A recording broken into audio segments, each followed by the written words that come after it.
নবীজি দুনিয়ার থেকে যাওয়ার যখন সময়, আমার কথা শেষ, একটু মনোযোগ দিবেন। আল্লাহ আজরাইলকে পাঠালেন। আজরাইলকে বললেন, আজরাইল আমার হাবিবের দরবারে যাও, সালাম দিয়ে অনুমতি নিয়ে তারপর প্রবেশ করিও, কারণ তোমার সর্দার জিব্রাইলও ওই দরবারে অনুমতি ছাড়া যায় না। আদব সবারই জানা, শুধু স্মরণ করিয়ে দিচ্ছি। নবীকে এসে সালাম দিলেন, আল্লাহ দিদারের কথা বললেন। নবী বলে যে আমার যাওয়ার কোনো আপত্তি নাই, তবে আমি তো উম্মতের অভিভাবক, আমি যদি চলে যাই তা আমার উম্মতের অবস্থা কি হবে? আগে আমার আল্লাহ থেকে এটার একটা রায় নিয়ে আসো।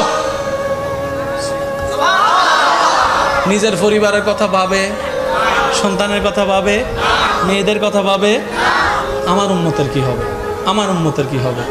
রব্বুল আলামিন জিব্রাইলকে পাঠায়, বললে জিব্রাইল আমার নবীকে যে সংবাদ দিয়ে আসো, আজকে থেকে নবী রহমাতুল লিল আলামিনের উম্মতের দায়িত্ব আমি রহমানুর রহিম নিয়ে নিলাম।